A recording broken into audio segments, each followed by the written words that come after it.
500 বছরের রক্তক্ষয়ী আন্দোলনের পর বাবরি মসজিদ ভেঙে রাম মন্দির প্রতিষ্ঠিত হয়েছে। জ্ঞানবাপী মসজিদ নিয়েও এখন কোর্টে কেস চলছে। আর এর পরেই কি 3 নম্বরে রয়েছে পশ্চিমবঙ্গের মালদা শহরের আদিনা মসজিদ? আদিনা মসজিদ নাকি আদিনাথ মন্দির, সেটা নিয়ে এখন বিতর্ক তৈরি হয়েছে। আদিনা মসজিদ সে সময় নাকি এশিয়া মহাদেশের মধ্যে সবচেয়ে বৃহৎ মসজিদ ছিল, কিন্তু এত বড় একটা মসজিদে সেই সমস্ত চিহ্ন বিদ্যমান যা একটি হিন্দু মন্দিরে থাকার কথা। উপরন্তু কোনো মসজিদের গায়ে এই চিহ্নগুলির কোনো একটিও থাকবার কথা নয়। স্থাপত্যের দেওয়ালের গায়ে বিভিন্ন দেবদেবীর মূর্তি, স্বস্তিকের চিহ্ন, পদ্মফুল, সাপ ইত্যাদি খোদাই করা রয়েছে। জায়গায় জায়গায় শিবলিঙ্গের মতো প্রস্তরখণ্ড পড়ে রয়েছে, যা দেখে যে কোনো মানুষের মনে হতে পারে যে এটা কোনো মসজিদ নয়, একটি মন্দির। সম্প্রতি এখানে এসে বৃন্দাবনের সাধু হিরণময় গোস্বামী দাবি করেন আদিনা মসজিদ আসলেই আদিনাথ মন্দির। তিনি সেখানে গিয়ে শিবলিঙ্গের পূজা করায় পুলিশকর্মীর সাথে বাকবিতর্কও বাধে। আর যখনই এই ঘটনাগুলি মানুষের সামনে উঠে আসতে শুরু করে, ঠিক তখনই এখানে মিডিয়াদের প্রবেশে নিষেধাজ্ঞা জারি করে দেওয়া হয়। এখানে বেড়াতে গেলে কোনো ক্যামেরা, মোবাইল ভিতরে নিয়ে যেতে দেওয়া হয় না। এই বিশাল স্থাপত্য কবে তৈরি হয়েছিল, কি এর ইতিহাস, আর কেনই বা আদিনা মসজিদকে আদিনাথ মন্দির বলা হচ্ছে, এই সমস্ত ইতিহাস জানবো আজকের এই ভিডিওর মাধ্যমে। মালদা শহর থেকে 20 কিলোমিটার দূরে অবস্থিত পান্ডুয়া, যা একটা সময় প্রসিদ্ধ নগরী হিসেবে পরিচিত ছিল। মালদার গাজল থানার 39 নম্বর মৌজায় অবস্থিত আদিনা মসজিদ। এই মসজিদ উত্তর দক্ষিণে 524 ফুট লম্বা ও 322 ফুট চওড়া। এতে 260টি থাম ও 387টি গম্বুজ আছে। ইতিহাস থেকে জানা যায় 1364 সাল থেকে সিকান্দার শাহ আদিনা মসজিদ নির্মাণ আরম্ভ করেন, কিন্তু মসজিদ সম্পূর্ণ হওয়ার আগেই তার মৃত্যু হয়। সিকান্দার শাহের পুত্র গিয়াসউদ্দিন পিতার বিরুদ্ধে যুদ্ধ করেন।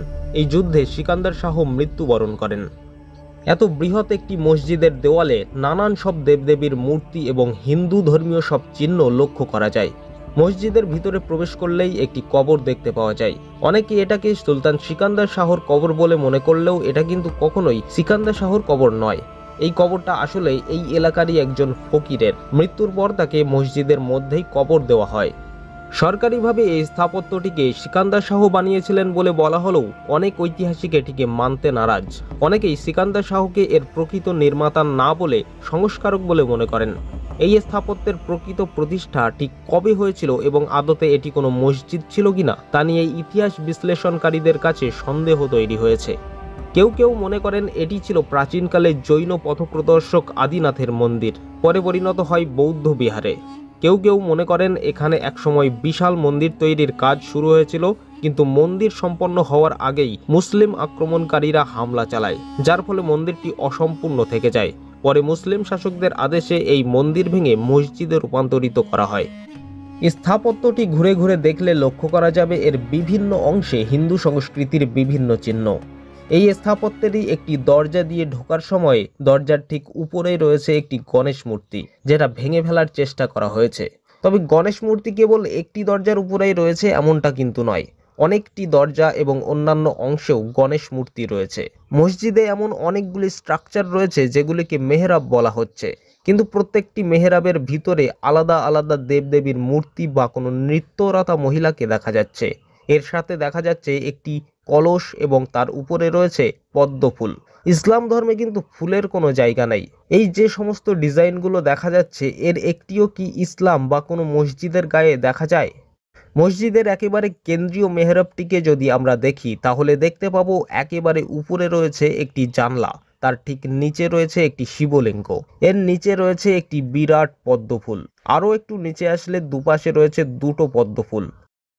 এই দরজাটি লক্ষ্য করুন, এখানে রয়েছে একটি সাপ। অনেকে এটিকে বাসুকিনাগ বলে মনে করেন। এমন আরও অনেক চিহ্ন খুঁজে পাওয়া যাবে যা পুরো মসজিদটির গায়ে ছড়িয়ে ছিটিয়ে রয়েছে। আমরা যদি ইতিহাস ঘেঁটে দেখি তাহলে জানতে পারি একসময় এই পান্ডুয়া ছিল হিন্দু নগর। রাজা আদিসুরের হাত ধরে সুর বংশের 11 জন হিন্দু রাজা বংশ পরম্পরায় প্রায় 700 বছর রাজত্ব করেছিলেন গৌড় ও পান্ডুয়ায়।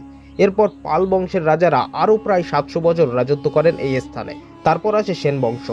1119 সাল থেকে 1169 সাল পর্যন্ত রাজত্ব করেন বল্লাল সেন। একটা সময় এই পান্ডুয়া ছিল দুর্গ নগরী। সে সময় প্রচুর পরিমাণে মন্দির ও বৌদ্ধ বিহার নির্মিত হয়েছিল।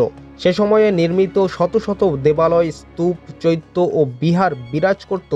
আজ আর তার কোনো কিছুই লক্ষ্য করা যায় না।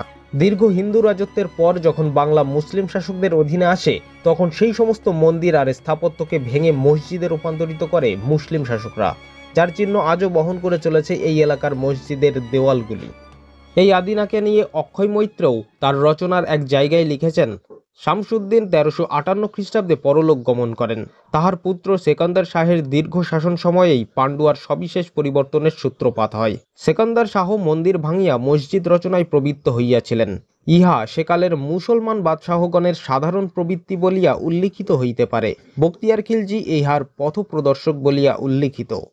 মুসলমান লিখিত ইতিহাসে তাহা সগৌরবে কীর্তিত হইয়াছে। আদিনার স্টক প্রস্তর পরীক্ষা করিয়া দেখিলে তাহা যে পুরাতন হিন্দু বা বৌদ্ধ মন্দিরের স্টক তাহাতে সংশয় উপস্থিত হয় না। কেহ কেহ বলিয়া গিয়াছেন, আদিনা যে ভূমিখণ্ডের উপর নির্মিত হইয়াছিল তাহা একটি দেব মন্দিরের স্থান বলিয়া সুপরিচিত ছিল। সেকান্দার শাহের আদেশে তাহাই মসজিদ রূপে পরিবর্তিত হইয়াছিল। মধ্যস্থলে এক বিস্তীর্ণ প্রাঙ্গণ, তাহা উত্তর দক্ষিণে দীর্ঘ, তাহার চতুর্দিকে প্রকোষ্ঠের পর প্রকোষ্ঠ, তাহা এখন আদিনা নামে সুপরিচিত। বহুসংখ্যক প্রস্তর স্তম্ভের উপর বহুসংখ্যক খিলান, তাহার উপর বহুসংখ্যক গম্বুজ। দেখিবা মাত্র মনে হয় বহুকালের চেষ্টায় স্তম্ভবস্থূল দেবমন্দির মসজিদ রূপে পরিবর্তিত হইয়াছিল। সেকান্দার ইহাকে সমাপ্ত করিয়া যাইতে পারেন নাই। তাহার প্রিয় পুত্র ঘিয়াসউদ্দিন বিদ্রোহী হইয়া পিতার বিরুদ্ধে যুদ্ধ ঘোষণা করিয়াছিলেন। সেই যুদ্ধে বৃদ্ধ সেকান্দার শাহের মৃত্যু সংঘটিত হয়। আদিনার গঠন কাহিনীর সঙ্গে এই অকীর্তিকর সমর কাহিনী চিরসংযুক্ত হইয়া রহিয়াছিল। গঠনকালে যে সকল হিন্দু বা বৌদ্ধ মূর্তি ব্যবহৃত হয় নাই, তাহা অনেক দিন পর্যন্ত ইতস্তত পড়িয়াছিল। অনেকে তাহা দর্শন করিয়া গিয়াছেন। আদিনা ভাঙিয়া পড়িবার পর কোনো কোনো প্রস্তর মূর্তি বাহির হইয়া পড়িয়াছিল, তাহাও অনেকে দর্শন করিয়া গিয়াছেন। এখন তাহার অধিকাংশই স্থানান্তরিত হইয়াছে। শুধু বাংলা নয়, সারা ভারত জুড়ে এমন অনেক মসজিদ এবং স্থাপত্য রয়েছে যা কোনো না কোনো হিন্দু, জৈন, বৌদ্ধ মন্দির ভেঙেই তৈরি হয়েছে। মুসলিম শাসকদের লক্ষ্য কেন্দ্র হয়ে উঠেছিল হিন্দুদের মন্দিরগুলি, কারণ তারা খুব ভালো করেই জানতো হিন্দুদের জ্ঞানের উৎস হলো তাদের মন্দিরগুলি। তাই মুসলিম শাসকরা হিন্দু রাজাদের যুদ্ধে পরাজিত করার পর এলাকার সমস্ত মানুষদেরকে জোর করে ইসলামে রূপান্তরিত করত এবং মন্দিরগুলোকে ভেঙে মসজিদে পরিণত করত। আপনারা যদি লক্ষ্য করে দেখবেন আদিনা স্থাপত্যের নিচের অংশটুকু কালো পাথর দ্বারা নির্মিত, যেখানে সম্পূর্ণ মন্দিরের আদলে স্ট্রাকচারগুলি তৈরি, এবং এর উপরের অংশটি পোড়া ইট দিয়ে তৈরি, যেখানে ইসলামিক স্ট্রাকচার লক্ষ্য করা যাচ্ছে। যা থেকে এটা বলাই যায় কোনো মন্দিরকে ভেঙে তার উপর মসজিদ স্থাপন করা হয়েছে, অথবা কোনো একটি মন্দির এখানে তৈরি হচ্ছিল, কিন্তু মুসলিম শাসকদের আক্রমণের কারণে মন্দির নির্মাণ অসমাপ্ত থেকে যায় এবং পরে এর উপর থেকেই মসজিদ নির্মাণ হয়। পুরো স্থাপত্যটা জুড়ে অসংখ্য হিন্দু ধর্মীয় চিহ্ন এবং দেবদেবীর মূর্তি রয়েছে, কিন্তু সেগুলোকে নিয়মিত ভেঙে ফেলা হচ্ছে। এই যে এখানে গণেশের মূর্তিটি অনেকটাই ভেঙে ফেলা হয়েছে। এখানে অনেকগুলি মূর্তি ছিল, কিন্তু সেগুলো কেটে ফেলা হয়েছে। যারা এটিকে মসজিদ বলে মনে করেন, হয়তো তারাই এই মূর্তিগুলি ভেঙে ফেলছেন। ইতিহাসকে মুছে দিতে চাইছেন তারা। আর এই স্থাপত্যের কথা যারা মানুষের সামনে তুলে ধরছেন, তাদের আটকানোর জন্য এখানে ভিডিও করার উপর নিষেধাজ্ঞা জারি করা হচ্ছে। কেউ আদিনা ভ্রমণ করতে গেলে তাদের কোনো ক্যামেরা, এমনকি মোবাইল নিয়েও ঢুকতে বাধা দেওয়া হচ্ছে। ইতিহাসকে নিয়ে যত ঘাটা হবে ততই না আসল ইতিহাসটা বেরিয়ে আসবে। বন্ধুরা, আপনাদের কি মনে হয়, আদিনা একটি মসজিদ নাকি মন্দির? আর এখানে ভিডিও করতে বাধা দেওয়াটা ঠিক নাকি ভুল?